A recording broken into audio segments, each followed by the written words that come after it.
اللجن اللجن اللجن اللجن يا مولا اللجن اللجن اللجن اللجن اللجن اللجن اللجن يا صاحب السماء اللجن. اعوذ باللہ من الشیطان الرجیم بسم اللہ الرحمن الرحیم رب اشرح لی صدری ویسر لی امری واحلل عقدۃ من لسانی یفقهوا قولی ان اللہ وملائکتہ یصلون علی النبی یا ایھا الذین آمنوا صلوا علیہ وسلموا تسلیما. اللہم صل علی محمد وآل محمد. ماہ ذیقعدہ کا بابرکت مہینہ شروع ہو چکا ہے اور اس بابرکت مہینے میں ایک بہترین تاریخ ہمارے 8ویں امام علی رضا علیہ السلام کے حوالے سے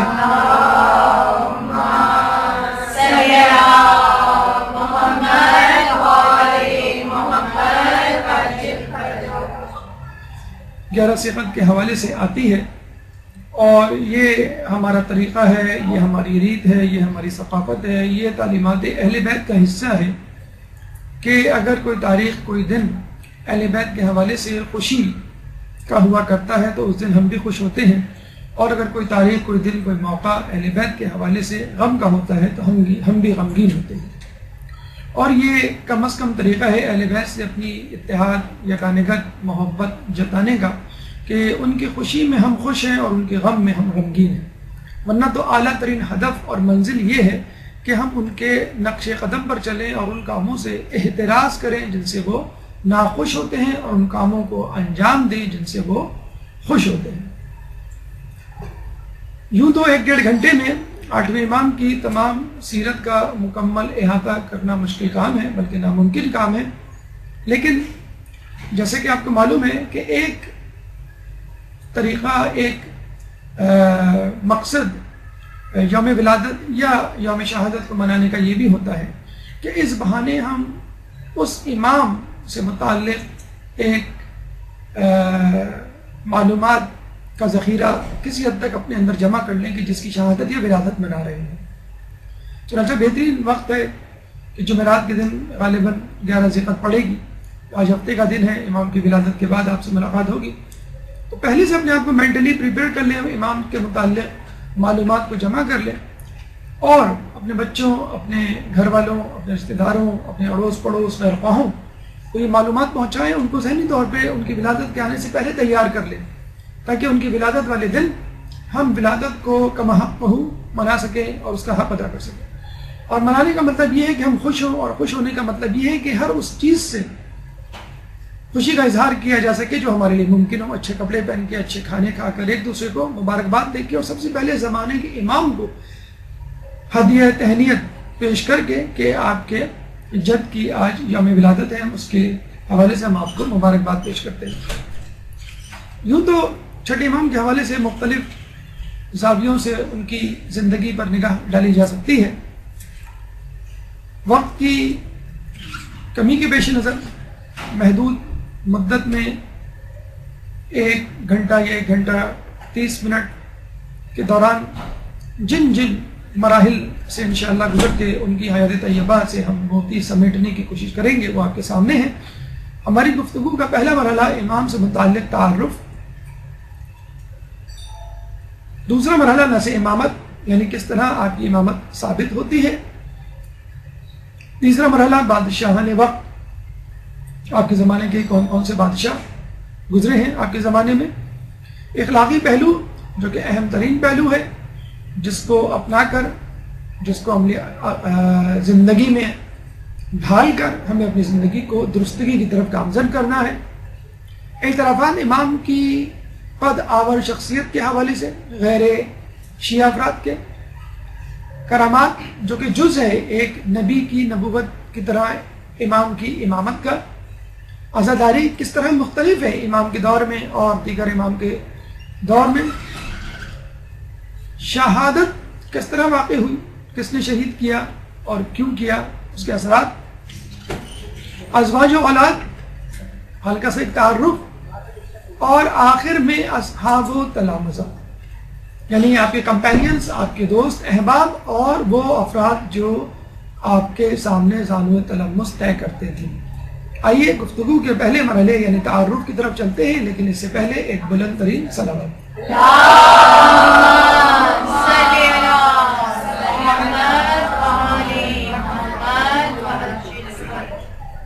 ولادت جیسے کہ آپ کو بتایا گیا کہ 11 ذی القعدہ 148 ہجری، کچھ روایات کے مطابق 11 ذی الحج 153 ہجری، زیادہ مشہور روایت 11 ذی القعدہ 148 ہجری کی ولادت ہے۔ شہادت کی تاریخ 23 ذی القعدہ 203 ہجری اور ایک روایت کے مطابق 17 صفر 203 ہجری، یعنی ولادت میں تاریخ اور سال دونوں میں اختلاف ہے، لیکن ایک تاریخ اور سال معتبر ہے۔ اسی طرح شہادت میں تاریخ میں تو اختلاف ہے لیکن سن ہجری میں اختلاف نہیں، 23 ذی القعدہ اور 17 صفر۔ یوں سمجھ لیجئے کہ 11 صفر ولادت ہے، اس کے 12 دن بعد شہادت۔ آسانی کے لیے اس طرح آپ یاد کر سکتے ہیں، ورنہ 17 صفر بھی امام کی شہادت منائی جاتی ہے۔ والد، امام کے والد خود امام، جیسے کہ آپ کو معلوم ہے ہمارے 7ویں امام امام موسیٰ کاظم علیہ السلام۔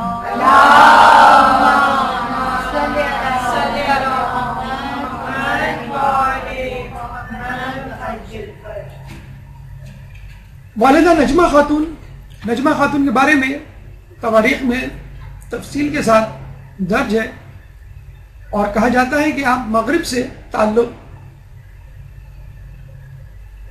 رکھا کرتی تھی، یعنی مغرب سے آئی تھی اور ایک کنیز تھی، اور آپ کی شادی کی پیشن گوئی خود رسول اکرم صلی اللہ علیہ وآلہ وسلم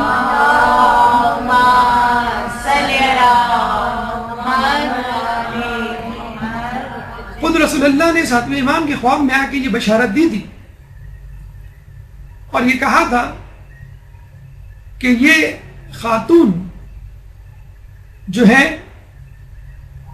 وہ 8ویں امام کی والدہ بنے گی، اور کہا یہ جاتا ہے کہ ہمارے 7ویں امام کے خواب میں آ کے رسول اللہ نے جب یہ بشارت دی اور ان خاتون کا تذکرہ کیا جو اس وقت کنیز تھیں اور مغرب سے تعلق رکھتی تھیں، اور یہ بھی بتایا کہ فلاں بازار میں یہ بطور کنیز فروخت ہو رہی ہوں گی، جاؤ جا کے ان کو خرید دو، تو ہمارے 7ویں امام اپنے ایک صحابی کے ساتھ اس بازار گئے اور وہاں پہ موجود ایک مغرب سے آئے ہوئے شخص مخاطب کر کے کہا کہ تمہارے پاس کتنی کنیزیں ہیں، میں ان کو دیکھنا چاہتا ہوں۔ اس مغرب سے آئے ہوئے شخص نے تمام کنیزیں دکھانا شروع کر دی ایک کے بعد ایک، لیکن امام کو اپنی مطلوبہ کنیز یعنی اپنی مطلوبہ شخصیت جس کا تذکرہ رسول اللہ نے خواب میں کیا تھا نظر نہیں آئی۔ تمام کنیزوں کو دیکھنے کے بعد امام نے اس مغرب سے آئے ہوئے شخص سے اصرار کیا کہ تمہارے پاس کوئی اور کنیز ہو تو دکھاؤ۔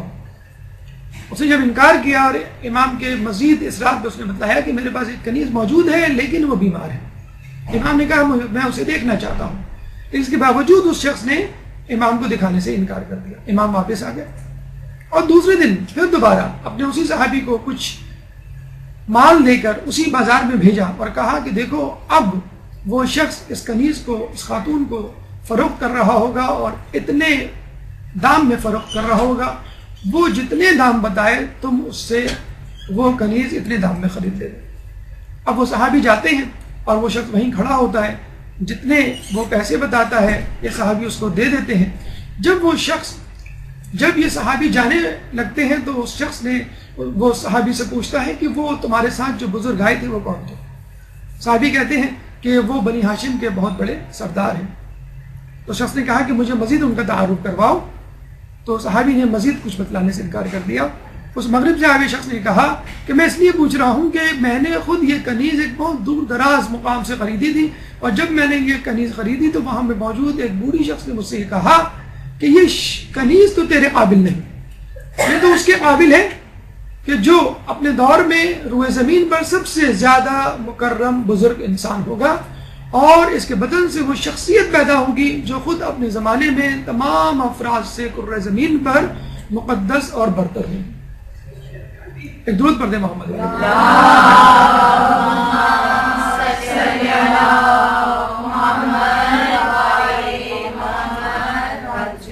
ان خاتون کے ہمیں مختلف نام ملتے ہیں، یعنی امام کی والدہ کے نجمہ خاتون، تکتم، اردہ، سمانہ، ام البنین، خضران، صقر، شقرہ، اور 8ویں امام کی ولادت کے بعد ان تمام ناموں یا القابوں کو بھلا دیا گیا اور لوگ فقط آپ کو طاہرہ کے لقب سے یاد کرنے لگے۔ خود امام کا نام علی، اہل بیت اور سلسلہ عصمت میں تیسرے علی، پہلے علی مرتضیٰ، دوسرے علی امام زین العابدین اور تیسرے خود امام رضا۔ یہاں یہ بات واضح کر دینی ضروری ہے کہ اماموں کے اور اہل بیت کے ناموں پر اپنے بچوں کے نام رکھنا خود اہل بیت اور ہمارے ائمہ کی سنت ہے، اور اس کی ابتدا خود انہوں نے ہی کی۔ اگر وہ چاہتے تو خود اپنے لیے، اپنے بچوں کے لیے جن کو امام ہونا تھا، مختلف نام رکھتے۔ 12 افراد ہیں، 12 امام ہیں تو 12 نام ہوتے۔ لیکن جس طرح ہمارے یہاں ایک رواج ہے کہ اگر خاندان میں دور دراز محلے میں، دور دراز علاقوں میں بھی کوئی نام نظر آ جائے جو کامن ہو جائے تو ہم کہتے ہیں بھی یہ نام تو رکھا جا چکا، ہم یہ نام دوبارہ نہیں رکھیں گے۔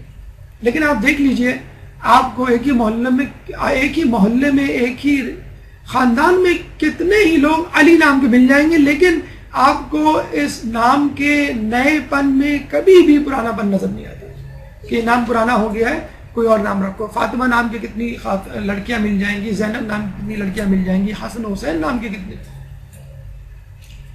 بڑا جسے کہتے ہیں کہ بھونڈا نکتہ ہے، شاید بڑی عجیب مثال ہے، لیکن کہا یہ جاتا ہے کہ اغیار میں اگر کسی مسلمان کو پکارنا ہو یا کسی مسلمان کا نام لینے کا آپ اس سے ارادہ کریں کہ تم کسی مسلمان کا نام بتاؤ، کوئی کرسچن ہندو آپ کے سامنے آئے اور اس سے آپ کہیں کہ تم کسی مسلمان شخص کا نام بتاؤ، تو یقین کیجئے اس کے منہ سے محمد، علی، حسن، حسین، فاطمہ، زینب، عباس جیسے نام نکلتے ہیں۔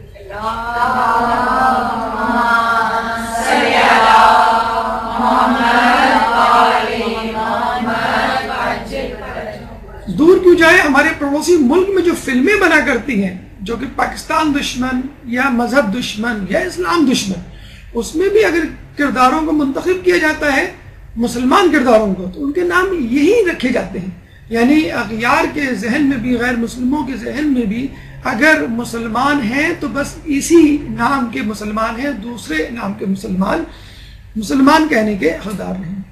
حالانکہ دیکھیے، ہم سے زیادہ مشکل دور سے گزرا کرتے تھے اس زمانے میں اہل بیت اور ان کے چاہنے والے، اور یہ بات بھی طے ہے کہ اس زمانے میں ناموں سے پہچان لیا جاتا تھا کہ کون کس مکتبہ فکر سے تعلق رکھتا ہے، اور ناموں سے ان کو زد و کوب کیا جاتا تھا، تشدد کیا جاتا تھا، ذہنی اور جسمانی طور پہ نقصان پہنچایا جاتا تھا، عزت و ناموس پر حملے کیے جاتے تھے۔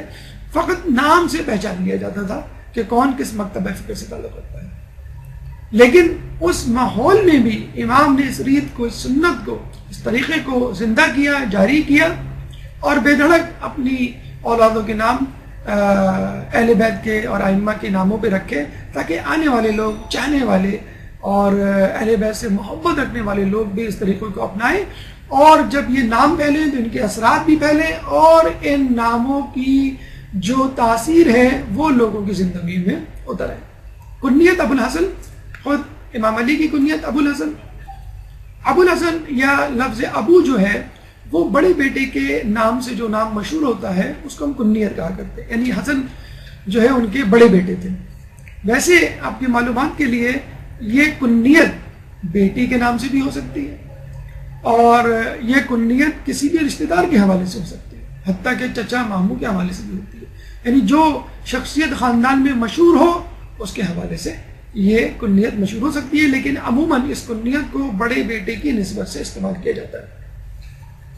امام کے القاب، لقب وہ ہوا کرتا ہے کہ جو کسی شخصیت کی کسی خوبی کی وجہ سے عوام الناس میں مشہور ہو جائے، اور ائمہ کے حوالے سے عموماً یہ لقب خود رسول اللہ اور اللہ کی طرف سے ملا کرتا تھا.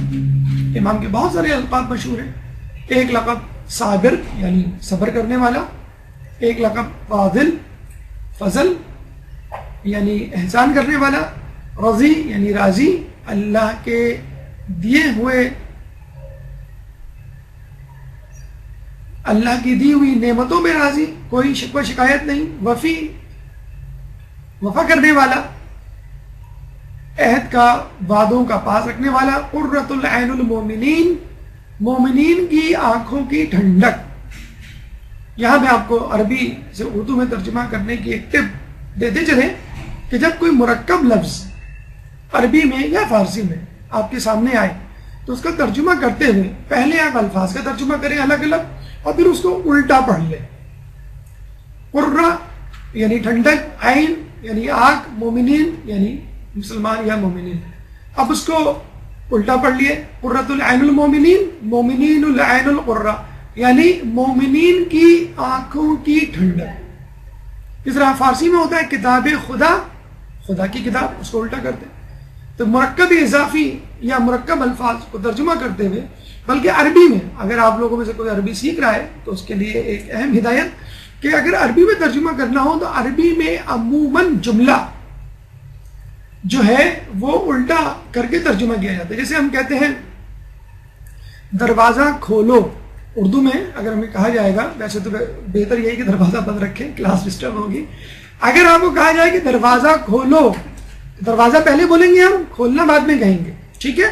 عربی میں ہم کہیں گے افتح الباب، افتح یعنی کھولو دروازہ. اگر کوئی کہے کہ کھولو دروازہ، ہم کہیں گے اس نے ابھی نئی نئی اردو سیکھی ہے، حالانکہ ہو سکتا ہے وہ عربی بولنے والا ہو اور وہ اپنے اعتبار سے ترجمہ کر رہا ہو افتح الباب یعنی کھولو دروازہ. لیکن اردو میں جو ہے الٹا بولا جاتا ہے، دروازہ کھولو یعنی آبجیکٹ یا مفعول پہلے بولا جاتا ہے اور فعل بعد میں آتا ہے. عربی میں فعل و فاعل و مفعول یہ ترتیب ہوتی ہے، پہلے فعل ہوتا ہے پھر فاعل ہوتا ہے پھر مفعول ہوتا ہے. فعل یعنی ورب، فاعل یعنی سبجیکٹ، مفعول یعنی آبجیکٹ، یہ ترتیب ہوتی ہے عربی میں، فعل فاعل مفعول. اردو میں کچھ الٹا معاملہ ہوتا ہے، کم از کم مفعول پہلے آتا ہے پھر فعل. غیظ الملحدین، ملحدین کہتے ہیں جو اللہ کو نہ مانے، ایتھیسٹ، سیکولر. ملحدین پر غضب یعنی آپ کی شخصیت ملحدین پر ایک اللہ کا غضب تھی. غیظ الملحدین ملحدین پر غضب، یہاں پہ بھی ترجمہ اگر کریں تو ترتیب الٹ دیں.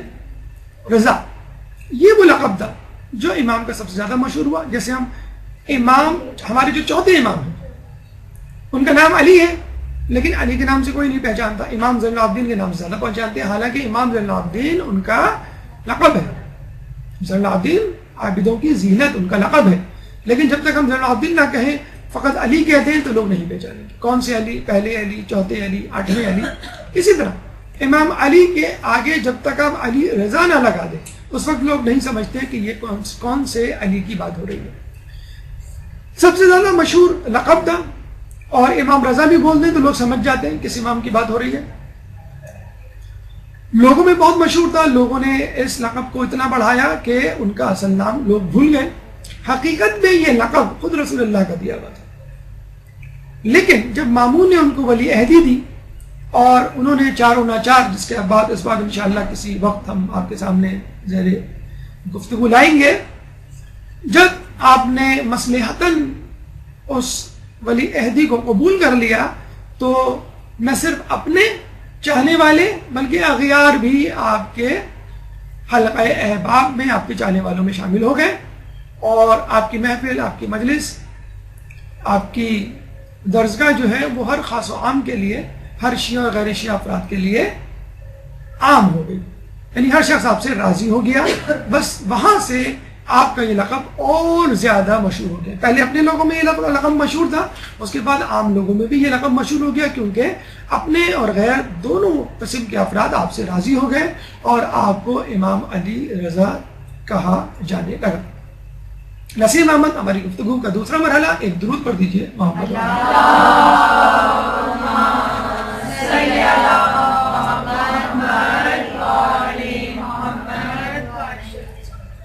یہ ضروری ہے کہ ہر امام کے حوالے سے ہمارے پاس نص امامت موجود ہو، اغیار پہ ثابت کرنے کے لیے اور خود اپنے لوگوں میں یہ ثابت کرنے کے لیے کہ امام کی تو بہت ساری اولادیں تھیں، کس بیٹے کی بات ہو رہی ہے؟ کیونکہ خود شیعہ گروہ میں بھی بہت سارے فرقے جو بنے ہیں، اسماعیلی اور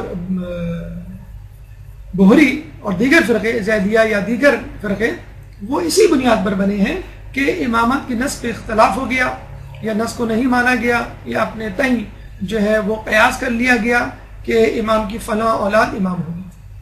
تو اس کی نص سن لیجئے، بحر الانوار میں درج ہے کہ ایک دفعہ امام موسیٰ کاظم علیہ السلام کے خواب میں رسول اللہ اللہم صلی علی محمد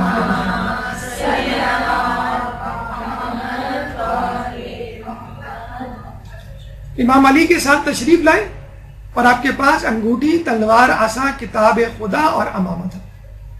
جب ساتھ میں امام نے پوچھا یہ سب کیا ہے تو بتایا گیا کہ امامہ اللہ کی سلطنت ہے، کتاب خدا خدا کا نور ہے، عصا خدا کی طاقت و قوت ہے، تلوار اللہ کی عزت ہے، اور انگوٹھی ان تمام چیزوں کی ایک علامت ہے۔ اب یہ عہدہ امامت تمہارے بعد تمہارے فرزند علی کے پاس جائے گا، یعنی امام علی رضا کے پاس جائے گا۔ اور آپ کو معلوم ہے جب عہدہ امامت کسی کے پاس جاتا ہے تو یہ تمام چیزیں بھی اس کے پاس جاتی ہیں۔ جب ہمارے موجودہ امام، زمانہ حال کے امام جب آئیں گے تو ان کے پاس بھی یہ تمام چیزیں تبرکات موجود ہوں گی، اور یہ ایک طرح کی دلیل ہوگی جو اپنی امامت پر وہ قائم کریں گے۔ امام نے یہ خواب سنا کر اپنے ایک چاہنے والے کو یہ کہا، بلکہ اس چاہنے والے نے یہ جب دریافت کیا کہ جب آپ نہ ہوں گے تو پھر آپ کے بعد کون امام ہوگا، کیونکہ ہر جانے والے امام نے آنے والے امام کی خبر دی ہے آپ سے پہلے۔ تو امام موسیٰ کاظم علیہ السلام نے فرمایا کہ دیکھو وہ زمانہ اور تھا، یہ زمانہ اور ہے۔ تو پوچھنے والے نے کہا کہ اگر کوئی شخص آپ کے اس جواب پر راضی ہو جائے تو اس پہ خدا کی لعنت۔ کتنا مضبوط ایمان تھا، وہ سمجھ گیا کہ امام جو ہے میرا امتحان لینا چاہ رہے ہیں اور یہ جواب قابل قبول نہیں ہے۔ یعنی نعوذ باللہ دوسرے الفاظوں میں امام کہنا چاہ رہے ہیں کہ پہلے تو اعلان ہوتا تھا امامت کا، آنے والے امام کا، اب نہیں ہوگا، یہ ہو ہی نہیں سکتا۔ رسول اللہ گئے تو 12 اماموں کا اعلان، ولایت علی کا اعلان کر کے گئے، علی گئے تو حسن کا، حسن گئے تو حسین کا، اس کے بعد ہر آنے والے امام کا اعلان ہوا۔ یہ کیسے ممکن ہے کہ 7ویں امام کے جانے کے بعد 8ویں امام کا اعلان نہ ہو؟ اچھا، اس کا بھی تذکرہ بھی آگے آئے گا کہ 8ویں امام کی جو اعلان امامت ہے یا نص ہے وہ بڑی تنازع کے ساتھ لوگوں میں مشہور ہوئی، اور بعد میں بڑی مشکل سے لوگوں نے اس کو قبول کیا، اور بہت سے لوگوں نے تو انکار کر دیا۔ کیوں؟ اس کی وجہ آگے آئے گی۔ امام نے جب یہ کہا، جب اس نے یہ کہا کہ اس پہ خدا کی لعنت، تو جس جواب پہ مطمئن ہو جائے، میں تو مطمئن نہیں ہوں گا، تو امام نے تبسم فرمایا، یعنی وہ بھاگ گئے کہ یہ ہمارا پکا شیعہ ہے۔ امام نے پھر اس کو یہ خواب سنایا کہ جس خواب میں انہوں نے رسول اللہ اور علی کو دیکھا اور یہ تمام چیزیں دیکھی اور رسول کا یہ جو ہے وہ جواب سنا، بشارت سنی۔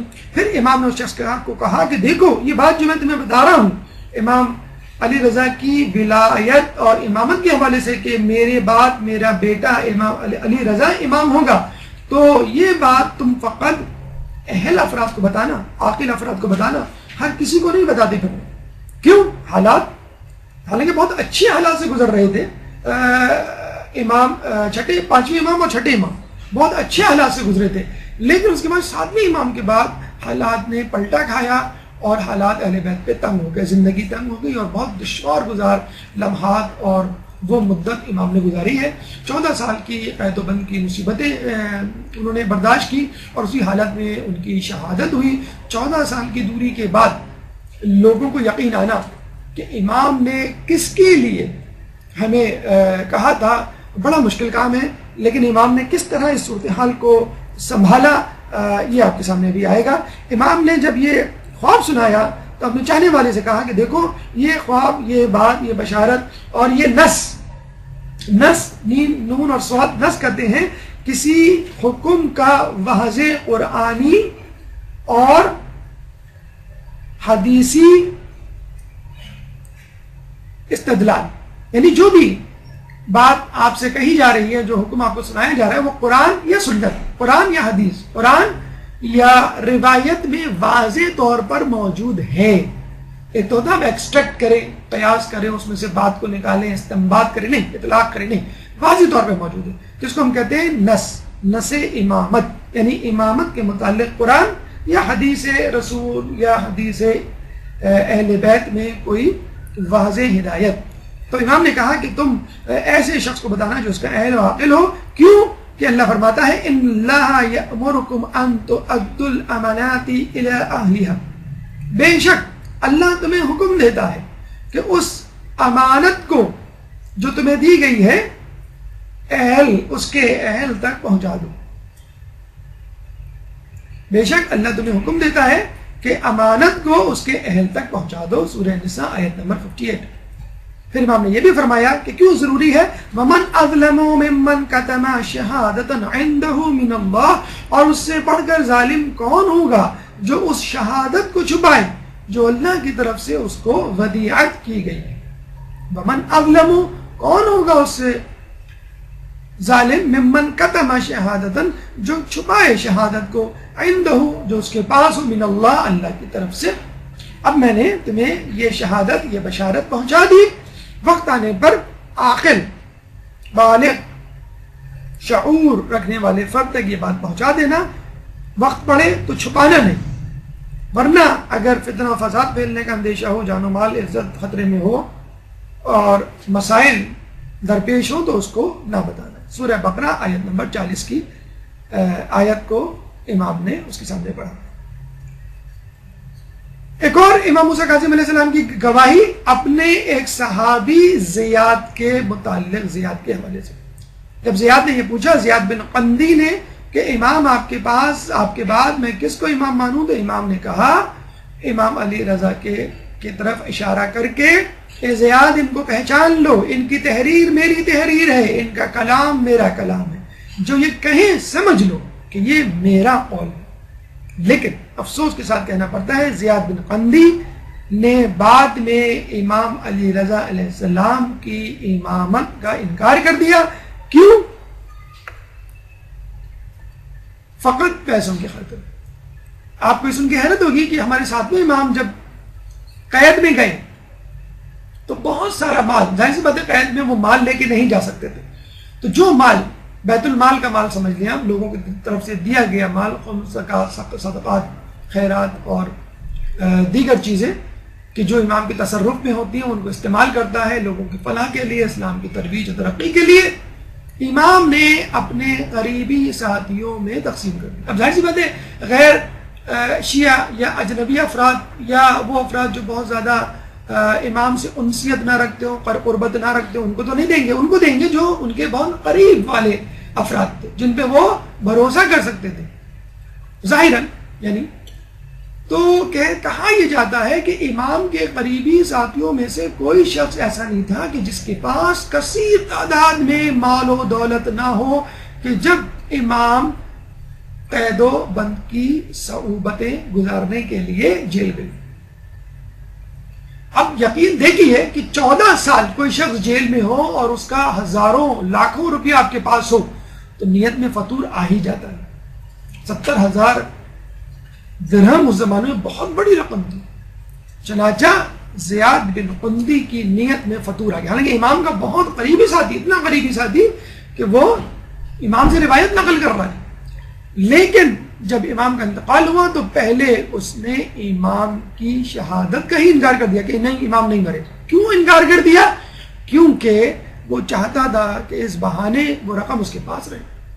جو بھی اس کو آ کے کہتا، وہ کہتا نہیں، امام کو تو انتقال نہیں کیا، کیونکہ اس کو معلوم ہے اس کے بعد دوسرے امام آئیں گے تو وہ کہیں گے بھائی جن جن کے پاس پیسہ ہے امام کا چھوڑا ہوا وہ واپس لا کے میرے پاس جمع کروائیں. رسول کی شہادت کے وقت بھی ایک صاحب نے کہا تھا کہ اگر کسی نے کہا محمد کی شہادت ہو گئی ہے، محمد انتقال کر گئے، تو اس تلوار سے اس کا سر قلم کر دوں گا. اس کے پیچھے بھی یہی ایک سازش ہمیں نظر آتی ہے. تو اس شخص نے امام کی شہادت کا انکار کر دیا. اور یہ بھی تاریخوں میں ملتا ہے کہ امام نے کئی افراد کو جب پیسے دیے تو یہ کہا کہ اتنے پیسے میں واپس لے رہا ہوں اور باقی پیسے آنے والا امام یعنی میرا بیٹا اگلا امام یعنی امام علی رضا آ کے لیں گے. تو امام جب کوئی رقم لیتے تو چھوڑی ہوئی رقم ہے وہ اس کے پاس رہ جاتی, اور امام علی رضا جب آتے اس کے پاس تو بتلاتے کہ امام نے یعنی میرے جد نے اتنے پیسے لیے تھے اور اتنے پیسے اب تمہارے پاس موجود ہیں, یہ مجھے واپس کر دو. اس سے خود بخود ثابت ہو جاتا ہے کہ کون امام ہے, کیونکہ امام کو ہی امام کا اکاؤنٹ معلوم ہوگا. ہمارے زمانے میں ہنڈی ایک طریقہ ہے, آپ نے سنا ہوگا, اب بھی شاید ہوتی ہے, ایک زمانے میں بہت عام تھی کہ ایک نوٹ کو پھاڑ دیا جاتا تھا اور وہ نوٹ جو ہے وہ آپ کے ہاتھ میں ہوتا تھا اور دوسرا نوٹ کا ٹکڑا اس شخص کے پاس ہوتا تھا کہ جس کو آپ کو جا کے پیسے دینے یا لینے ہیں. دونوں نوٹ کے ٹکڑوں کو ملایا جاتا تھا. جب وہ دونوں نوٹ کے ٹکڑے مل جاتے تھے ایگزیکٹلی پزل کی طرح, تو وہ سمجھ جاتا تھا کہ یہ وہی شخص ہے جس کو فلاں نے یا میرے دوست نے پیسے دیے ہیں. اب تو بہرحال ایک اکاؤنٹ نمبر آپ کو دیا جاتا ہے اور مختلف بینک کے تھرو جو ہے ایک ملک سے دوسرے ملک اماؤنٹ جو ہے وہ ٹرانسفر ہو جاتی ہے.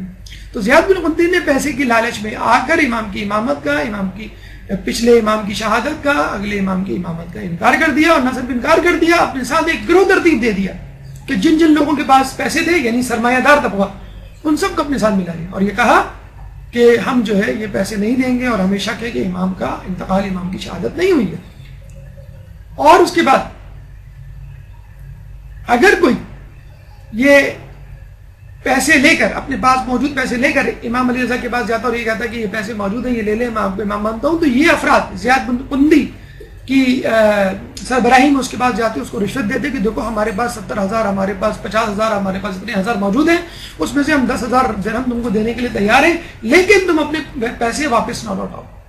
تو یہ کام بھی, یہ دھندا بھی اور یہ کاروبار بھی لوگوں نے شروع کر رکھا تھا.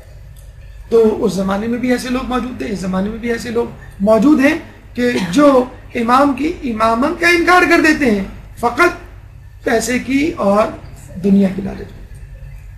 اس کے علاوہ ایک اور مرتبہ ہمارے ساتویں امام کے پاس ایک صحابی آیا تو امام نے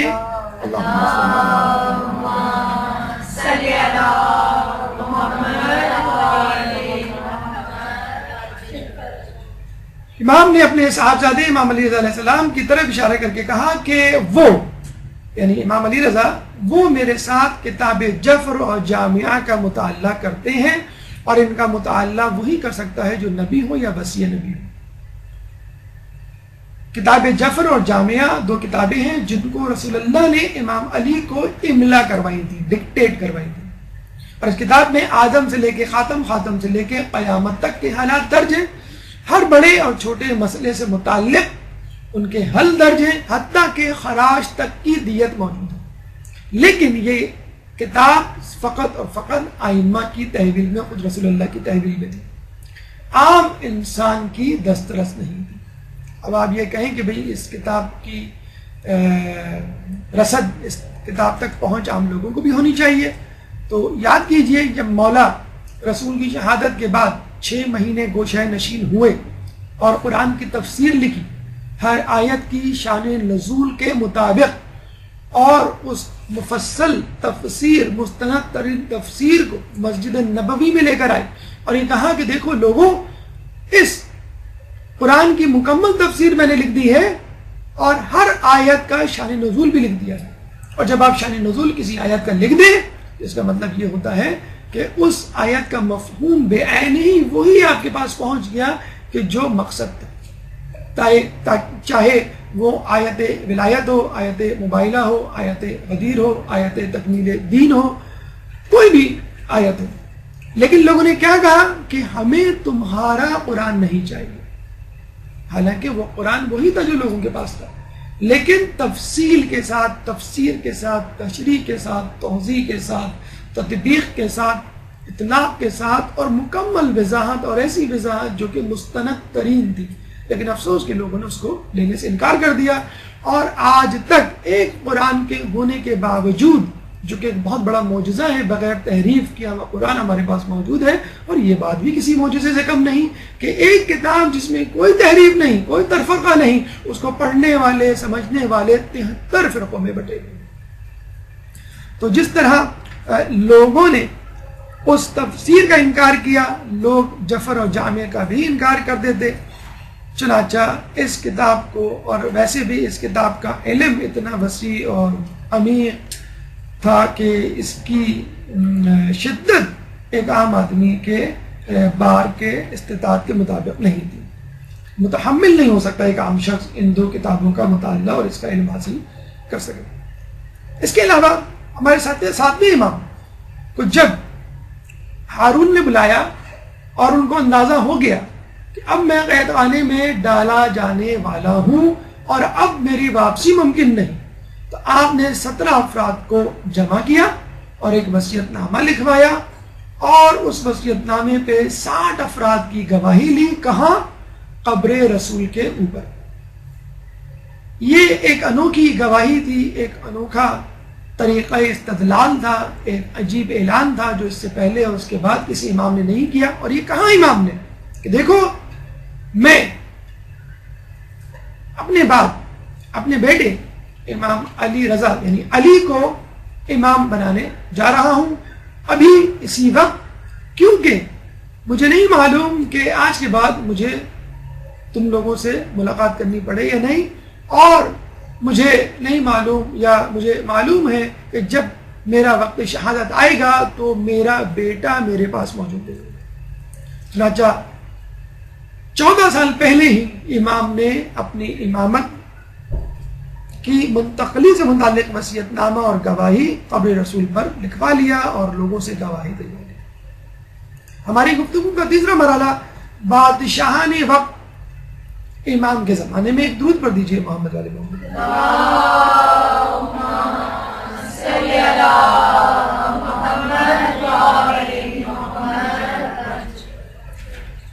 اچھا، آپ لوگوں کے ذہن میں یہ خیال آتا ہے کہ ہم تو امام کی سیرت کا مطالعہ کر رہے ہیں، امام کی حیات طیبہ پر روشنی ڈال رہے ہیں، یہ بادشاہ نے وقت کہاں سے ٹپک پڑے؟ کیا ضرورت ہے ان کو بیچ میں لانے کی؟ انہوں نے کیا کارروائی انجام دیے ہیں سوائے اس کے کہ اہل بیت کی زندگی میں تشدد، ذہنی طور پر تکلیف، صدمہ اور ان کی راہ میں رکاوٹیں، ان کا فقط اور فقط منفی کردار رہا ہے. بادشاہ نے چاہے وہ بنو امیہ سے تعلق رکھتے ہوں، چاہے وہ بنو عباس سے تعلق رکھتے ہوں، ہر بادشاہ نے امام کی زندگی میں مشکلات پیدا کی ہیں. کیوں؟ کہ خلافت امام ہی کا حق تھا. ان کو سب سے زیادہ خطرہ زمانے کے امام ہی سے ہوا کرتا تھا. حالانکہ مولا علی یا امام حسین کے علاوہ کوئی امام ایسا نہیں ملے گا جو تلوار لے کے ان کے سامنے میدان جنگ میں جم کے کھڑا ہو جائے.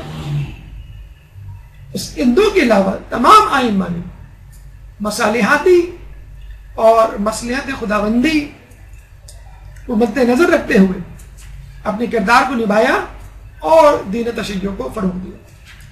اس کے لیے یہ کہنا پڑے گا ہم کو کہ دیکھیے کہ جب بھی حق کا ذکر آئے گا باطل کا بھی ذکر آئے گا. اگر قرآن میں محمد کا ذکر ہے تو ابو لہب کا بھی ذکر ہوگا. اگر قرآن میں موسیٰ کا ذکر ہے تو پھر فرعون کا بھی ذکر ہوگا. اگر کربلا میں امام حسین ان کے ساتھیوں کا تذکرہ ہے تو پھر یزید اور اس کے ساتھیوں کا بھی تذکرہ ہوگا. کیوں؟ کہ جب حق کی بات ہوگی تو باطل کی بات خود بخود ہوگی. جب حق آشکار ہوگا تو باطل بے نقاب ہوگا. کہا جاتا ہے، بلکہ امام کا قول ہے جس کا مفہوم ہے کہ اگر تم حق کو نہ پہچان سکو تو اپنی آنکھوں کو باطل کے تیروں کی طرف موڑ دو. جہاں جہاں باطل کے تیر گریں گے وہاں وہاں تمہیں حق نظر آئے گا. اہل بیت کو نہیں پہچان سکتے جو کہ حق ہے کہ نہیں پہچان سکتے، نہیں جان سکتے، ان کی معرفت ناممکن ہے. تو کم از کم باطل کو پہچان لو، ان کے دشمنوں کو پہچان لو، خود بخود اہل بیت کی معرفت ہو جائے گی. تو اگر امام کی معرفت حاصل کرنا ہے تو آپ ان کے زمانے کے بادشاہوں کی معرفت حاصل کریے. تعرف الاشیاء بازدادها، اشیاء چیزوں کی معرفت ان کی ضدوں سے کرو. روشنی سمجھ میں نہیں آ رہی، اندھیرے کو دیکھ لو. بلندی سمجھ میں نہیں آ رہی، پستی کو دیکھ لو. تری سمجھ میں نہیں آ رہی، خشکی کو دیکھ لو. علم سمجھ میں نہیں آ رہا، جہل کو دیکھ لو. نیکی سمجھ میں نہیں آ رہی، گناہ کو دیکھ لو. سردی سمجھ میں نہیں آ رہی تو گرمی کو سمجھ لو. ضد کو سمجھ لیں اور اس کو پھر الٹا کر دیں, آپ کو خود بخود اپنی مطلوبہ چیز مل جائے گی. باطل کو سمجھ لیں, حق خود بخود سمجھ میں آئے گا. حق سمجھ لیں تو باطل خود بخود سمجھ میں آ جائے گا. امام کے زمانے میں ضروری ہے کہ ہم ان لوگوں کا بھی تذکرہ کریں کہ جو امام کی راہ میں رکاوٹ بنے, جنہوں نے اسلام کی راہ میں رکاوٹیں کھڑی کی اور آپ کی شہادت کا بھی سبب بنے. آپ کی وقت ولادت جو حکومت دی اس کا بادشاہ منصور تبانقی تھا. اس کے بعد 158 ہجری میں مہدی عباسی.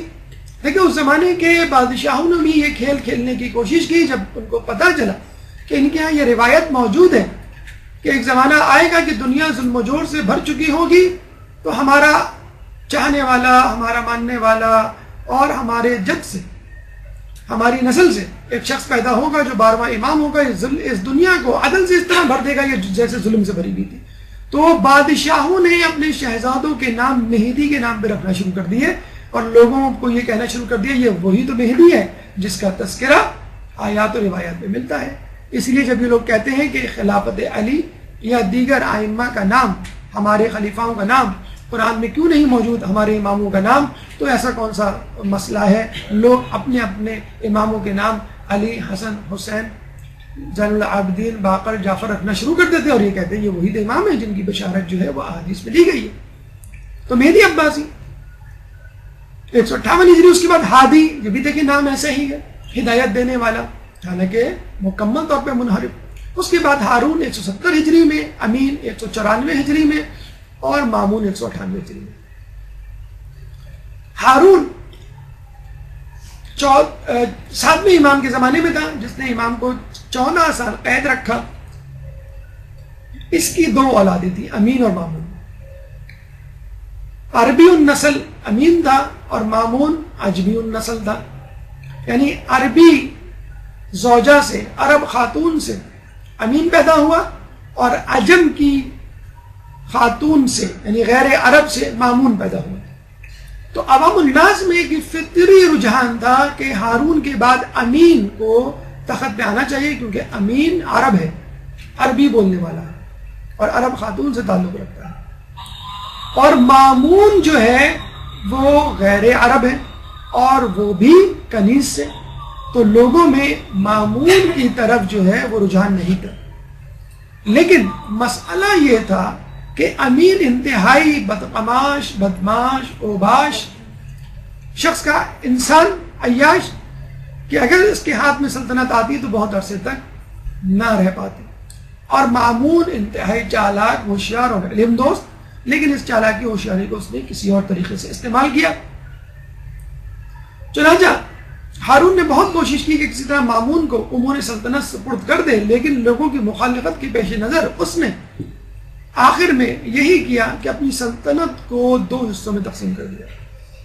امین کو عربی علاقے کی سلطنت سونپ دی یعنی حجاز, یمن اور شام, اور مامون کو غیر عرب علاقوں کی سلطنت سونپ دی یعنی ایران, خراسان, ترکمانستان. اور کہتے ہیں کہ جب یہ سلطنت 2 حصوں میں تقسیم ہوئی تو دونوں بیٹوں نے باپ کو نکال باہر کیا کہ you are misfit in our kingdom, کہ تمہارے لیے تو کوئی جگہ نہیں, تم نے تو کوئی گھر بھی نہیں چھوڑا. صاف کہہ دیا آدھی تمہاری آدھی میری, تو بس ٹھیک ہے آدھی آدھی ہم دونوں بیٹوں کی, تمہارے لیے تو کوئی اور جگہ ہونی چاہیے, جاؤ کوئی اور ملک فتح کرو. تو آخری ایام کہتے ہیں ہارون رشید کے بڑے ہی کسمہ پرسی میں گزرے اور اس کے بعد امین اور ہارون میں سر پٹول شروع ہو گئی بڑی مشکل سے. امین نے چند سال, کہتے ہیں 3 یا 4 سال مکمل کیا اور اس کے بعد مامون نے امین پر غلبہ حاصل کر لیا اور اس کو قتل کر دیا. اس کے بعد 20 سال تک حکومت کی بطور خلیفہ. مولانا ذیشان حیدر جبادی بڑا اچھا جملہ اس موقع پر کہتے ہیں کہ حسن و حسین بھی تو تھے, وہ بھی تو جنت کے مشترکہ سردار ہیں اور یہ 2 بیٹے تھے. تو رسول کی زلف کو پکڑنے والے اور زمام کار کو پکڑنے والوں کے درمیان بہت فرق ہوا کرتا ہے. اللہم صلی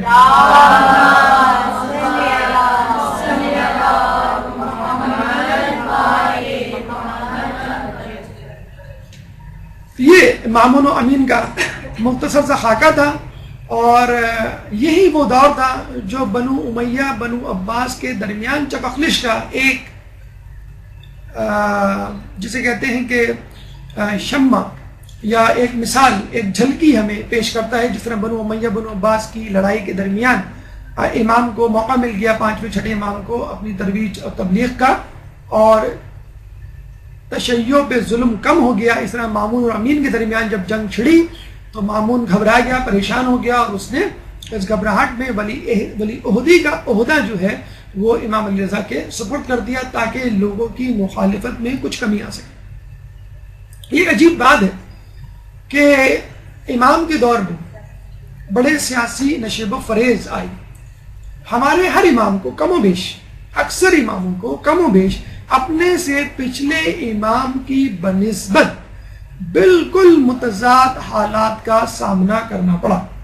دیکھیں، ایک بادشاہ ہے، اس کا بیٹا اس کے بعد یعنی اس کا شہزادہ بادشاہ بن جاتا ہے، وہی سلطنت، وہی دربار، وہی وزراء، وہی شورا، وہی دارالخلافہ، وہی عوام الناس، وہی حکمت عملی، وہی دشمن، وہی دوست، کوئی تبدیلی نہیں آتی، لگتی برابر۔ بڑا آسان ہوتا ہے شہزادے کے لیے اپنے باپ یعنی بادشاہ کے طور طریقوں کو جاری رکھنا، کوئی بھی تبدیلی نہیں کرنی، آپ کو ایز اٹ از آگے بڑھانا ہے۔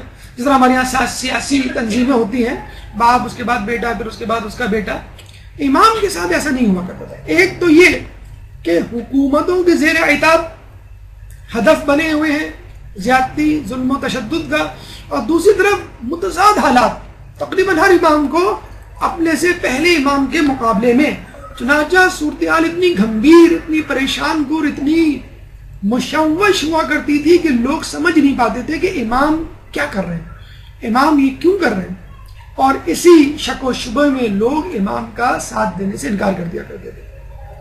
اور آج بھی لوگوں کا یہی حال ہے کہ گھبراہٹ میں، پریشانی میں، جب وہ مجتہدین کے فتوے دیکھتے ہیں، مختلف حالات میں جو بدل جاتے ہیں، حالات کے پیش نظر نہیں سمجھ پاتے اور بغاوت کو اتراتے ہیں، انکار کر دیتے ہیں، تقلید کے علاوہ اپنی گردن سے اٹھا کے پھینک دیتے ہیں۔ مثلا امام علی نے تلوار نکالی، جنگ جمل، جنگ صفین، جنگ نہروان آپ کے سامنے 4.5 سال کا عرصہ تقریباً میدان جنگ میں گزرا۔ اس کے بعد امام حسن کو کنٹینیو کرنا چاہیے تھی یہ جنگ، عزیمت کا راستہ، امام نے آتے ہی فوراً صلح کر لی، اور آج تک خود غیر تو چھوڑیے، خود اپنے والے صلح امام پر بعض اوقات اعتراض کر بیٹھتے ہیں کہ امام نے صلح کیوں کی، کیا ضرورت تھی، ان کے جد نے تو نہیں کی تھی۔ پھر ہم دیکھتے ہیں امام حسین تلوار لے کے عزیمت کا راستہ اختیار کرتے ہوئے کربلا میں آ جاتے ہیں، خوب واہ واہ ہوتی ہے، لوگ بڑے خوش ہوتے ہیں، گریہ ہوتا ہے، اور خوش ہوتے ہیں کہ ہمارے امام نے سر داد نداد دست یزید کے سر دے دیا، لیکن اپنا ہاتھ بیعت کے لیے نہیں دیا۔ لیکن اس کے بعد جو امام، ہمارے چوتھے امام آتے ہیں، ان سے توقع کی جاتی ہے کہ اب یہ بدلہ لیں گے، اور ان سے زیادہ بدلہ لینے کا سزاوار کون ہو سکتا ہے کہ جس نے اپنی آنکھوں سے کربلا کے میدان میں 72 ٹکڑوں کو کٹتے ہوئے، زمین پہ تڑپتے ہوئے، جان دیتے ہوئے دیکھا، جس نے اپنی خواتین کو بے مقنع و چادر شام کے بازاروں میں، کوفہ کی گلیوں میں ذلیل ہوتے ہوئے دیکھا۔ ان سے زیادہ سزاوار کون ہو سکتا ہے بدلہ لینے کا؟ لیکن ہم دیکھتے ہیں ان کی ساری بقیہ زندگی 35 سال دعا، اذکار، استغفار اور عبادت میں گزر جاتی ہے۔ اعتراض اٹھتا ہے کہ بھائی کربلا کا بدلہ کیوں نہیں لیا انہوں نے؟ اس کے بعد ہم دیکھتے ہیں 5ویں اور 6ٹھے امام تقریباً دونوں کو ایک ہی ماحول ملتا ہے، بنو امیہ بنو عباس کی جنگ اور ایک فری ہینڈ، بلکہ دونوں بنو امیہ بنو عباس باری باری آتے ہیں اماموں کے پاس کہ آپ ہمارا ساتھ دیجئے، ہم آپ کو خلیفہ بنائیں گے۔ امام نے کسی کی بات پر دھیان نہیں دیا، چاہتے تو بہت سنہری موقع تھا جس سے وہ فائدہ اٹھا سکتے تھے۔ امام نے دعوت و تبلیغ اور تدریس پہ توجہ دی۔ اس کے بعد 7ویں امام کو ایسا ہی ماحول ملنا چاہیے تھا، لیکن بنو عباس کے آتے ہی ان کے تیور بدل گئے۔ کہا تھا کہ ہم اہل بیت کا بدلہ لیں گے، لیکن خود اہل بیت کو ہدف بنانا انہوں نے شروع کر دیا، کیونکہ وہی ذہنی جسے کہتے ہیں کہ پریشانی بنو امیہ والی کہ ہم نے یہ خلافت اہل بیت سے چھینی ہے، چنانچہ وہ اس کے زیادہ حقدار ہیں، ہمیں چاہیے کہ ان کو ہم اتنا پریشان کریں کہ وہ خلافت کو بھول جائیں، اپنی جان بچانے کی فکر میں رہیں. جیسے مثال بڑی عجیب سی ہے لیکن بالکل صحیح آتی ہے ہمارے حالات پر کہ پاکستان والوں کو بجلی، پانی، مہنگائی، قتل و غارت میں اتنا مصروف رکھو کہ یہ ترقی کی سوچ ہی نہ سکے، مسلمانوں میں اتنا تفرقہ ڈال دو کہ یہ اتحاد اور غلبے کی نہ سوچ سکے. تو ساتویں امام کو پھر دوبارہ وہی صورتحال کا سامنا، کوئی فری ہینڈ نہیں، بلکہ 14 سال قید، ایسے قید خانے میں جہاں پہ امام نہ سیدھے کھڑے ہو سکتے تھے نہ بیٹھ سکتے تھے. اس کے بعد 8ویں امام کو بھی قید میں ڈالنا چاہیے تھا، 14 سال نہیں تو 10 سال 15 سال، لیکن ہم دیکھتے ہیں کہ امام کو ایک دم سے ولی عہدی کا جو ہے وہ عہدہ دے دیا گیا، ولی عہد بنا دیا گیا. اتنی عزت کہ اپنی بیٹی کی شادی جو ہے وہ مامون نے کر دی اور ولی عہد بنا دیا، اور اتنا بڑا مقام دیا کہ جسے کہتے ہیں پوری دنیا میں کم از کم اسلامی مملکت میں ڈنکا بج گیا. 8ویں امام کے بعد پھر دوبارہ وہی زوال والی کیفیت، تذلیل والی کیفیت، امام تقی کو بلایا گیا، طلب کیا گیا، قید و بند میں رکھا گیا. اس کے بعد امام کے ساتھ تقریباً کم و بیش وہی صورتحال. اب موجودہ امام جب آئیں گے تو بالکل ہی یکسر جو ہے وہ منظر نامہ تبدیل ہو چکا ہوگا. آپ نے دیکھا کہ ہر امام تقریباً جب آتا ہے تو دوسرے امام سے مختلف حالات اس کے پیش نظر ہوتے ہیں. اگر کوئی فیصلہ کرتا ہے تو لوگ اس پر اعتراض شروع کر دیتے ہیں کہ بھئی آپ سے پچھلے امام نے یہ کیا، آپ یہ کر رہے ہیں. تو جب ہی کہا گیا ہے کہ دیکھو امام کی سنت پہ عمل کرو، اگر امام بظاہر اسلام کی مخالفت میں بھی مشورہ دے رہے ہیں، حکم دے رہے ہیں، تو یقیناً اس میں کوئی مصلحت ہوگی. جس طرح خدا جب حکم دیتا ہے تو اس میں مصلحت ہوا کرتی ہے. چنانچہ امام کو بہت ہی عجیب و غریب حالات کا سامنا کرنا پڑا، اور ان حالات میں امام نے ولی عہدی کا جو ہے وہ عہدہ قبول کیا. اس سیاسی نشیب و فراز میں جو ہمارے مختلف ائمہ کو سہنے پڑے کہ کبھی عزیمت، کبھی مصالحت، کبھی دشمنی، کبھی دوست، تو امام کو بھی ان صورتحال سے گزرنا پڑا. اور امام کے لیے اب یہ موقع تھا کہ وہ کیا کریں، عزیمت کا راستہ اختیار کریں، یعنی دشمن سے تلوار سے جہاد کریں، یا پھر مصالحت کا رویہ اختیار کریں، یعنی دشمن کے ساتھ مصلحتاً وقتی طور پر اس کی بات کو مان کر لوگوں میں اپنی بات کو مستحکم کرے. اس کا تذکرہ انشاءاللہ مزید تفصیل سے امام کی ولی عہدی سے متعلق ہے. امام نے ولی عہدی کا عہدہ کیوں قبول کیا اور اس عہدے کو قبول کرنے سے امام کو فائدہ کیا ہوا، تفصیلی گفتگو انشاءاللہ کسی اور درس میں آپ کے سامنے پیش کی جائے گی. ہماری گفتگو کا چوتھا مرحلہ، لیکن اس چوتھے مرحلے یعنی اخلاقی پہلو کو شروع کرنے سے پہلے ایک وقفہ، اور اس کے بعد انشاءاللہ ہماری گفتگو دوبارہ جاری ہوگی. ایک درود پڑھ دیجیے محمد.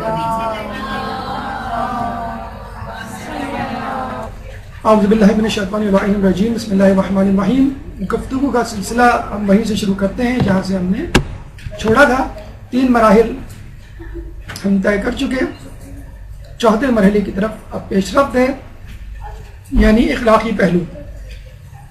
امام کی سیرت طیبہ کا اخلاقی پہلو، اور آپ کو معلوم ہے کہ یہی پہلو ہمارے لیے اہم ترین ہے.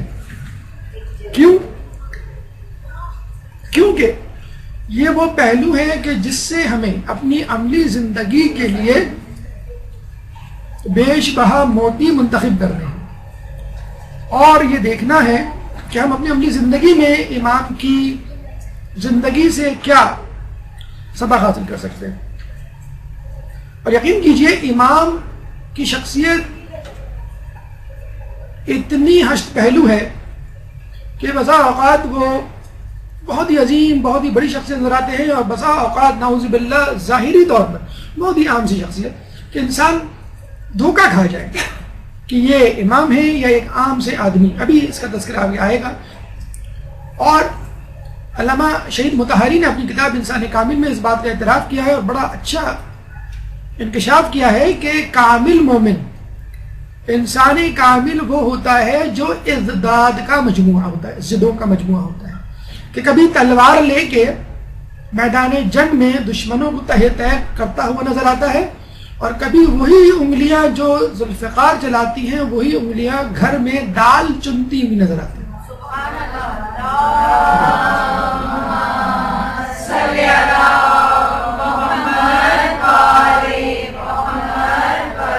دیکھا آپ نے ازداد کا مجموعہ ہے، ضدوں کا مجموعہ ہے کہ نظر نہیں آتا. کہیں دشمنوں کے ساتھ اس طرح کا رویہ کہ لوگ دشمن کو دوست سمجھنے لگے، اور دوستوں کے ساتھ اس طرح کا رویہ کہ دشمن سمجھنے لگے. عدل کی بات آئے، خدا کے سامنے جواب دہی کی بات آئے، تو ایک شخص اپنے بھائی کو قرض لینے کے لیے آنے والا بھائی جب ہاتھ پھیلائے تو اس کے ہاتھ میں گرم سلاخ رکھ دے کہ میں قیامت میں خدا کو کیا منہ دکھاؤں گا. اور وہی شخص جب میدان جنگ میں اپنے دشمن سے لڑے اور دشمن کی تلوار گر جائے تو اس تلوار کو اٹھا کے ہاتھ میں دے دے. کہ عدل کا تقاضا یہ ہے کہ دشمن جب آپس میں نبرد آزما ہو تو دونوں ایک ہی سطح پر ہوں. تو میرے ہاتھ میں بھی تلوار، تمہارے ہاتھ میں بھی تلوار.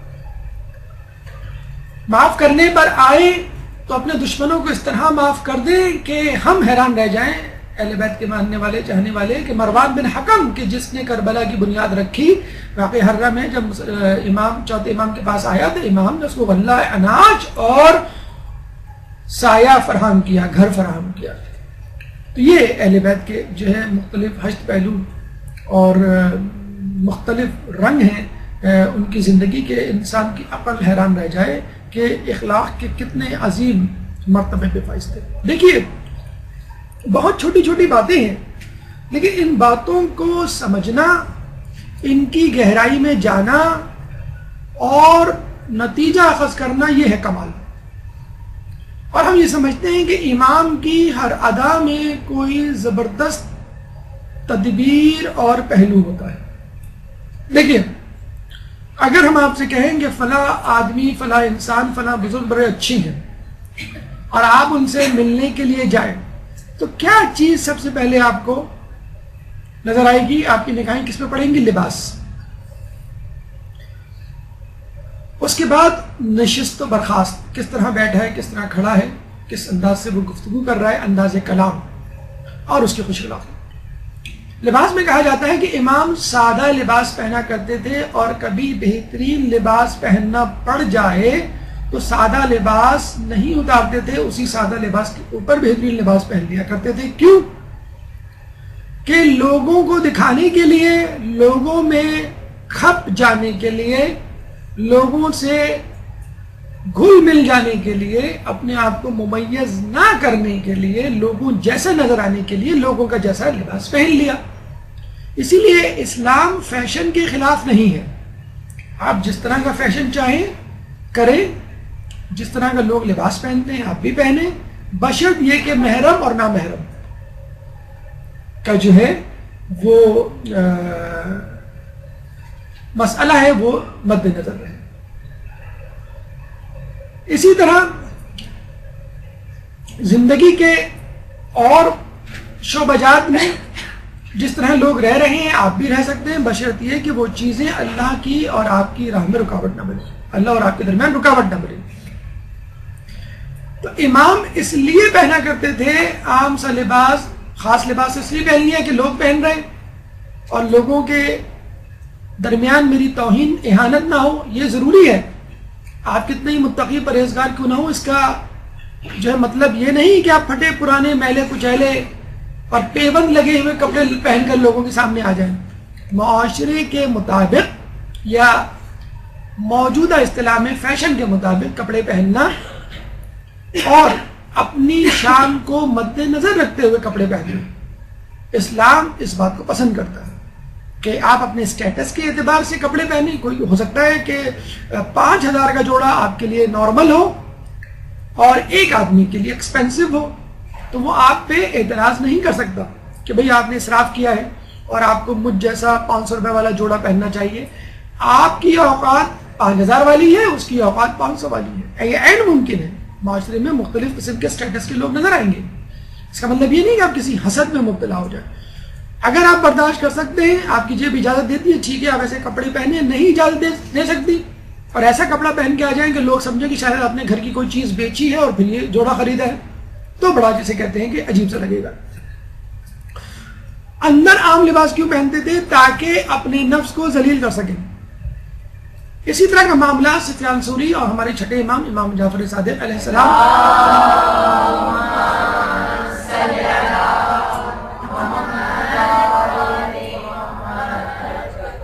کے درمیان پیش آیا کہ جب اس نے امام کے لباس پر تنقید کی.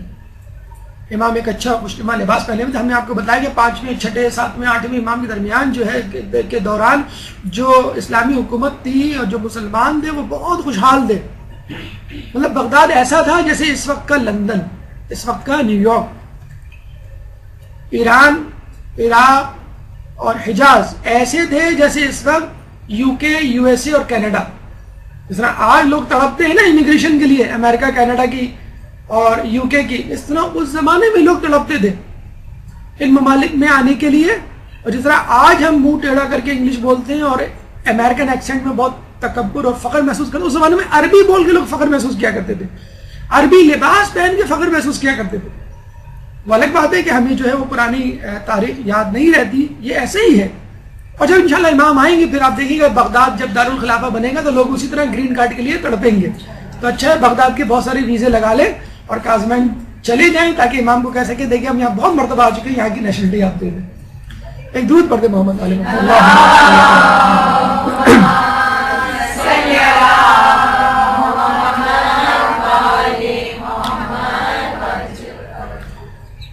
اپنے نفس کو ذلیل کرنے کے لیے امام پہنا کرتے تھے. تو سفیان ثوری نے کہا کہ یہ اہل بیت کہاں اور دنیا کی جاہ و جلال شان و شوکت کہاں؟ امام نے فرمایا کہ میں نے یہ لباس اس لیے پہنا ہے کہ عام لوگوں جیسا نظر آؤں، اور اندر کا لباس اس لیے پہنا ہے کہ اپنے نفس کو ذلیل کروں.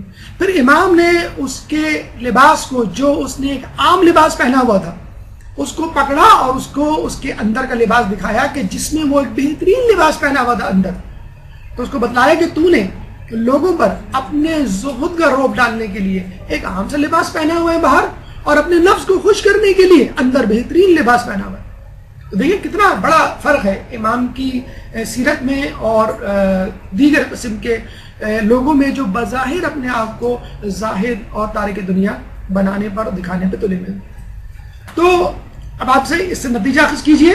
ہمارے یہاں کے لوگ جب لیوائس کی جینز اور گوسی کی ٹی شرٹ اور کیٹ کا کیپ، ایڈیڈاس کے شوز اور کیلوین کلین کا پرس پہن کے جب نکلتے ہیں تو آپ دیکھیے ان کی چال ڈھال، رنگ، اعتبار میں فرق آ جاتا ہے. کوارٹز کی آپ گھڑی پہن لیں، بار بار جو ہے آپ گھڑی کو دیکھ رہے ہیں ٹائم کیا ہوا ہے، لوگوں سے پوچھ رہے ہیں. موبائل آپ لے لیں، نہ چاہتے بھی بار بار نکالیں گے. کچھ نہیں تو بھائی لائٹ کا میں ذرا ٹارچ لا کے دیکھ لوں، الارم لگا لیں گے بے وقت کا، اسی وقت بجے گا جب آپ لوگوں کے درمیان بیٹھے ہوئے. او سوری، میں نے جو فجر کا الارم لگایا تھا 4:30 کا، اے ایم کی جگہ پی ایم لگ گیا. نماز شب بھی بتا دیا آپ نے کہ دیکھیں میں نماز شب اور فجر کا پابند ہوں، اور موبائل بھی اس بہانے دکھا دیا. تو بس آدمی تڑپ رہا ہوتا ہے. گاڑی لے لیں تو بار بار اداروں کو فون کر رہے ہیں کہ ہم نے جو ہے وہ گھومنے جانا تھا، آپ کیا آنا تھا، آئیے ذرا، یا آپ آ جائیں یا ہم آ جائیں. کسی طرح جسے کہتے ہیں چابی لہراتے ہوئے جا رہے ہیں کہ بھئی کون سی ماڈل کی گاڑی ہے. تو ہم تڑپ رہے ہوتے ہیں اپنے لباس کو دکھانے. دیکھیے اب برا ماننے والی بات نہیں ہے، ہم خواتین کا مجمع ہے، لیکن امام کی روایت ہے، اس لیے میں آپ کو عرض کر رہا ہوں. امام کی روایت ہے اپنی خواتین کو کم لباس سلوا کر باہر نکلنے سے روکو. عورت جب اچھا لباس پہنے گی تو اس کو دکھانے کے لیے باہر نکلے گی. ایک اچھا سا رنگ برنگا اسکارف بھی آدمی خرید لینا، یعنی آدمی کا مطلب ہے عورت، تو اس کو دکھانے کے لیے وہ تڑپ رہی ہوتی ہے کہ سیٹرڈے کب آئے، یا جمعہ کب آئے، یا ہم سسرال کب جائیں، یا ہم کسی، میں آپ کی بات نہیں کر رہا قطعی طور پہ، آپ لوگ غلط نہ لیں، میں اوروں کی بات کر رہا ہوں. تو یہ حقیقت ہے کہ انسان جب کوئی چیز خریدتا ہے تو وہ تڑپ رہا ہوتا ہے. دیکھیں اللہ تعالیٰ نے حدیث قدسی ہے کہ اے انسان، سنیے، اے انسان میں نے کائنات تیرے لیے تخلیق کی اور تجھے اپنے لیے تخلیق کیا. اے انسان میں نے تجھے اس لیے تخلیق کیا کہ میں پہچانا جاؤں، اور ہم کیا کر رہے ہیں؟ میں پہچانی جاؤں، میں دیکھی جاؤں، میری تعریف کی جائے. یہ مرد اور عورت دونوں ہی کسی نہ کسی اعتبار سے، مرد کو ہم کہہ سکتے ہیں status wise, job wise, career wise اپنے آپ کو پروجیکٹ کرنے میں مصروف ہے. جو اس وقت اسٹیٹس ہے، ہمارے فیس بک کا اسٹیٹس ہے، جو ہمارے واٹس ایپ کا اسٹیٹس ہے، جو بدستور تبدیل ہو رہا ہوتا ہے. وہ کیا ہے؟ اپنی شخصیت کی پروجیکشن. تو اللہ چاہتا ہے کہ میری پہچان کروائے بندہ، اور بندہ کیا چاہتا ہے؟ اللہ کو وسیلہ بناتا ہے اور اپنی پہچان کرواتا ہے. تو امام اپنے نفس کو ذلیل کرنے کے لیے عام لباس پہنا کرتے تھے، اور لوگوں کو دکھانے کے لیے، دکھانے کا مطلب ہے لوگوں میں کھپنے کے لیے. اب دیکھیں شادی بیاہ کی تقریب ہے اور آپ ایک عام سا لباس پہن کے چلے گا اپنے آپ کو زاہد اور جسے کہتے ہیں عابد ثابت کرنے کے لیے. دیکھیں بہترین زہد کو چھپانا ہے. بہترین زہد کو چھپانا ہے، یعنی آپ کو دنیا سے محبت نہیں کرنی اور اس نفرت کو چھپانا بھی ہے. یہ نہیں کہنا کہ مجھے کھانے سے کوئی رغبت نہیں، مجھے اچھے لباس سے کوئی رغبت نہیں، اچھی سواری نہیں چاہیے، اچھا نہیں، سب کچھ چاہیے، لیکن یہ چیزیں اللہ کی محبت میں رکاوٹ نہ بنے. نشست آپ دیکھ لیجئے، ہم کلاس میں سب سے پہلے اس لیے آتے ہیں کہ دیوار سے ٹیک لگانے کی جگہ ملے. میں آپ کی بات نہیں کر رہا، میں اوروں کی بات کر رہا ہوں. ہم دیوار سے ٹیک لگانے کے لیے آتے ہیں، ایسی جگہ بیٹھتے ہیں جہاں پاؤں پھیلا کے بیٹھنے کا موقع مل جائے. امام کے بارے میں ہے کہ اگر وہ لوگوں میں بیٹھے ہوتے تو کبھی دیوار سے ٹیک نہ لگاتے. اب آپ اندازہ لیں، امام لیڈر ہے، رہنما ہے، رہبر ہے، کائنات کا امام ہے وہ، اور اس کو یہ روا نہیں کہ اگر میں کسی کے ساتھ بیٹھوں تو ٹیک لگاؤں کہ لوگ سمجھیں کہ میں ان سے برتر ہوں. امام نہیں چاہتے کہ لوگوں کے درمیان میں ثابت کروں. جو ہم کہتے ہیں نا باڈی لینگویج، باقاعدہ اس پہ کتابیں لکھی جا رہی ہیں. آپ پڑھیں ویب سائٹس پہ جا کے باڈی لینگویج کیا کچھ کہہ رہی ہوتی ہے. NLP نیورو لنگوسٹک پروگرامنگ باقاعدہ ایک سائنس ہے. اس میں کہا جاتا ہے اگر آپ کو کنونس کرنا ہے اپنے سامنے والے کو، کم از کم اتنا کریں آپ کہ جس طرح وہ بیٹھا ہے، جس انداز سے وہ جو ہے آپ کو سن رہا ہے، آپ اس انداز سے اس کو سنیں، اس طرح بیٹھیں. وہ بڑا سمٹ کے اور ادب سے بیٹھا ہوا ہے، آپ جو ہے اکڑ کے اور ٹیک لگا کے بیٹھے ہوئے، تو اس کا مطلب ہے آپ ایک تکبر و نخوت کا مظاہرہ کر رہے ہیں. یہ بچوں کے ساتھ بھی ہونا چاہیے. بچہ جو ہے توتلی زبان میں جو ہے اپنی گلی کے کرکٹ کے قصے سنا رہا ہے، آپ جو ہے وہ اکڑ کے بیٹھے ہوئے، اچھا بیٹا جلدی جا کے منہ دھو کے آ جاؤ، تمہارا کھانے کا ٹائم ہو گیا ہے. تو آپ اسی طرح بچے کو فیشل ایکسپریشن دیں کہ امی میں نے جو ہے لاسٹ بال پہ چھکا مار کے اپنی ٹیم کو جتا دیا. اچھا کیسے مارا تھا دکھاؤ. کتنی مائیں جو ایسے کہتی ہوں. ہمیں بس یہ فکر ہوتی ہے کہ بیٹا جو ہے بس ہماری ساری باتیں مان لے، اپنی باتیں نہ کرے. باڈی لینگویج باقاعدہ ٹیچ کی جا رہی ہے، بتائی جا رہا ہے لوگوں کو کہ جس طرح آپ کے سامنے والا بیٹھا ہے، کھڑا ہے، آپ بھی اسی طرح بیٹھے اور اسی طرح اس کو سنیں. امام محفل میں ہوتے تو ٹیک لگا کے نہ بیٹھتے. سن کے حیرت ہوگی آپ کو، بلکہ آپ دیکھ لیں، آپ دیکھتے ہوں گے ARY، جیو، سما، دنیا تمام چینلز پہ ٹی وی اینکرز کو دیکھ لیں آپ کس طرح وہ بیٹھتے ہیں. کبھی ٹیک لگا کے نہیں بیٹھتے. ایریکٹ پوسچر میں ہوتے ہیں، ان کی کمر ایریکٹ پوسچر، بالکل سیدھی کمر ہوتی ہے. اگر وہ ٹیک لگا کے بیٹھ جائے تو ان کی کمر میں کیا کہتے ہیں اس کو، کمب آ جائے، کنکیو ہو جائے.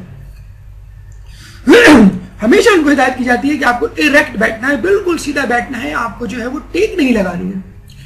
اتنے پرانے زمانے کی بات کہ امام کہہ رہے ہیں، امام جو ہے ٹیک نہیں لگاتے تھے. آج ٹی وی اینکرز کو باقاعدہ ٹیچ کیا جاتا ہے کہ باڈی لینگویج کیسی ہونی چاہیے. جب آپ کسی کے سامنے بات کریں، بیٹھیں، خبریں پڑھیں تو آپ ٹیک لگا کے نہ بیٹھیں. امام کسی کے سامنے پیر پھیلا کے نہیں بیٹھتے تھے.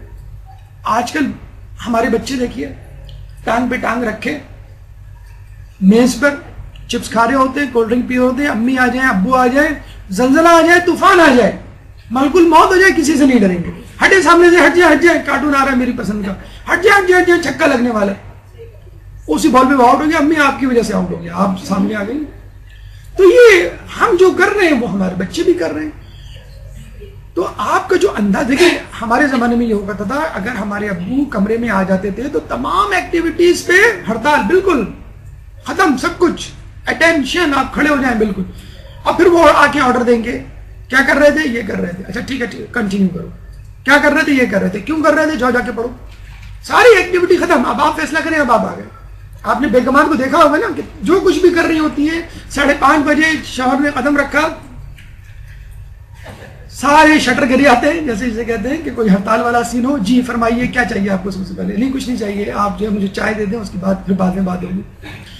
تو یہ انداز ہونا چاہیے اپنے بڑے سے بات کرنے کا، یا آپ کا بڑا جو داخل ہو، اپنے بچوں کو بھی سکھائیے کہ جب کوئی بڑا داخل ہو کمرے میں تو آپ کو کس طرح، اگر کھڑے نہیں ہو سکتے کم از کم سمٹ کے بیٹھ جائیں. باقاعدہ ہدایت کی گئی ہے حدیثوں میں کہ اگر آپ کسی محفل میں بیٹھے ہیں اور کوئی شخص سامنے آ کے آپ کے پاس بیٹھے، چاہے جگہ ہی کیوں نہ ہو، آپ اس طرح اپنی جگہ سے سرک جائیں کہ اس کو محسوس ہو کہ آپ اس کو جگہ دے رہے ہیں۔ اور ہمارے یہاں کیا ہوتا ہے، دروازہ کھلا، کسی کو لگا، اس نے منہ بنایا، کہا ذرا سے ادھر ہو جائے گا، آپ چلی جائیں وہاں پر، آپ کیوں یہاں کھڑی ہوئے، آپ چلی جائیں وہاں پر۔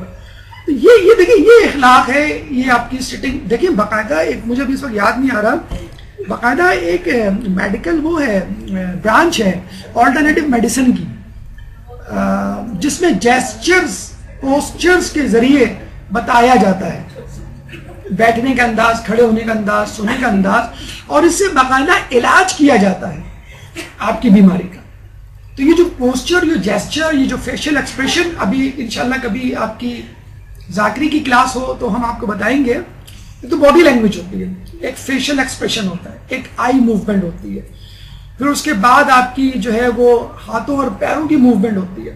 یہ جو باڈی لینگویج ہوتی ہے وہ بھی میسج دے رہی ہوتی ہے آپ کے سامنے والے کو کہ آپ جو ہے اس سے ایگری کرتے ہیں، نہیں کرتے، آپ اس کی حمایت میں ہیں یا مخالفت میں ہیں، آپ جو کہہ رہے ہیں اس کو وہ بات پسند آ رہی ہے یا نہیں آ رہی ہے۔ تو باڈی لینگویج بہت کچھ سکھاتی ہے۔ ہمارے عالم دین تھے مقدس اردبیلی، 40 سال تک پیر پھیلا کے نہیں سوئے، لیٹ الون سٹنگ، بیٹھنا تو دور کی بات ہے، ہم 1 گھنٹہ 2 گھنٹے پیر سمٹ کر کے نہیں بیٹھ سکتے، سمیٹ کر کے، چاہے امی کیوں نہ بیٹھی ہوں، ساس بیٹھی ہوں تو کوئی مسئلہ نہیں، امی بھی بیٹھی ہوں تو ہم پیر جو ہے وہ سمیٹ کے نہیں بیٹھ سکتے۔ 15 منٹ بعد، آدھے گھنٹے بعد 45 ڈگری ادھر ادھر کہیں ہو کر ہم پیر اپنے لمبے۔ مقدس اردبیلی نے 40 سال تک نیند اس حالت میں کی کہ پیر سکیڑ کے بیٹھے، پاؤں پھیلا کے نہیں، کیونکہ وہ اپنے آپ کو زمانے کے امام کے سامنے حاضر و ناظر جانتے تھے۔ یہ ہے انداز زندگی گزارنے کا۔ ہم جو ہے وہ گناہ کر رہے ہوتے ہیں اور اپنے سامنے اپنے امام کو نہیں پاتے اور کہتے ہیں کہ کوئی ہمیں نہیں دے گا۔ انداز کلام بڑے مزے سے ہم فیس بک پہ، ٹویٹر پہ، انٹرنیٹ پہ، چیٹنگ ویب سائٹس پہ لکھ دیتے ہیں LOL، لول۔ کیا ہوتا ہے لول؟ نہیں پتا آپ لوگوں کو؟ بڑی اچھی بات ہے۔ لاف آؤٹ لاؤڈر، کوئی بھی بات لکھی اپنے مزاحیہ، جوک سنایا، کریک کیا، اپنے کو جوک آگے لکھ دیا لول، لاف آؤٹ لاؤڈر، یعنی ہنسنے کی بات ہے، قہقہ لگاؤ۔ منع کیا گیا ہے قہقہ لگانے کو، آواز کے ساتھ ہنسنے کو۔ رسول اپنے حجرے سے باہر نکلتے ہیں، مسجد نبوی میں کچھ لوگوں کو قہقہ ہنستا بولتا ہوا دیکھتے ہیں تو رسول کہتے ہیں کہ اگر وہ تمہیں باتیں معلوم ہوتی جو مجھے معلوم ہے تو تم ہنستے کم روتے زیادہ۔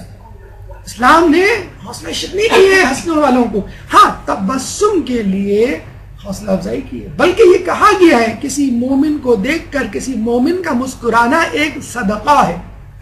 خود اصحاب رسول اس بات کے گواہ ہیں کہ ہم نے رسول سے زیادہ کسی کو مسکراتے ہوئے نہیں دیکھا، اسمائلنگ فیس جسے کہتے ہیں۔ تو ہنسنے سے بہتر ہے کہ انسان مسکرائے۔ قہقہے سے یعنی آواز کے ساتھ ہنسنا جو ہے وہ ڈسکریج کیا گیا ہے، اور یہ کہتے ہیں کہ حماقت پیدا کرتا ہے، عقل کم کرتا ہے، بہت زیادہ ہنسی مذاق جو کہ اس وقت ہمارے معاشرے میں بہت زیادہ ہو گیا ہے، حتیٰ کہ ہمارے خبریں جو ہے وہ جو ہے وہ جب پڑھی جاتی ہیں تو وہ اس میں بھی ایک طنز اور مزاح کا پہلو آ گیا۔ ہمارے زمانے میں 9 بجے خبرنامہ آتا تھا، زبیر الدین ایک ہوا کرتے تھے، ان کو زندگی میں کسی نے مسکراتے بھی نہیں دیکھا۔ کبھی کوئی غلط خبر دینی ہو، سنجیدہ خبر دینی ہو مثلا ماشاء اللہ کی، تو وہ آگے خبر دیا کرتے تھے۔ لوگ کہتے تھے کہ ہاں ان کو دیکھ کے یقین آ جائے کہ واقعی ماشاء اللہ لگ گیا یا ملک کے حالات خراب ہیں، ان کو کبھی کسی نے ہنستے بھی نہیں دیکھا۔ اور امپاسبل، ناممکن ہے کہ 9 بجے کے خبرنامے میں کوئی نیوز کاسٹر ہنس دے، امپاسبل۔ آج جو ہے وہ ہنسے بولے بغیر، طنز کیے بغیر لوگ جو ہے وہ اپنی زبان سے خبر ہی نہیں نکالتے اور لوگوں کو ہضم بھی نہیں ہوتے۔ ملنساری، دیکھیں تواضع انکساری کے بارے میں کہا جاتا ہے کہ ہر چیز، ہر نعمت، ہر عبادت، ہر خصوصیت کردار اللہ تعالیٰ دیتا ہے، توفیق جسے کہتے ہیں نا، اللہ میں توفیق دے عبادت کی، اللہ میں توفیق دے خوش اخلاقی کی۔ ملنساری، تواضع انکساری ایک ایسا پہلو ہے، ایک ایسی خصوصیت ہے جو انسان کو خود پیدا کرنی پڑتی ہے۔ امام اس زمانے میں حمام جو تھے وہ باہر ہوا کرتے تھے، لوگ نہانے کے لیے باہر حمام جایا کرتے تھے۔ آج کل سوئمنگ پول ہے، لوگ نہانے کے لیے سوئمنگ پول جاتے ہیں،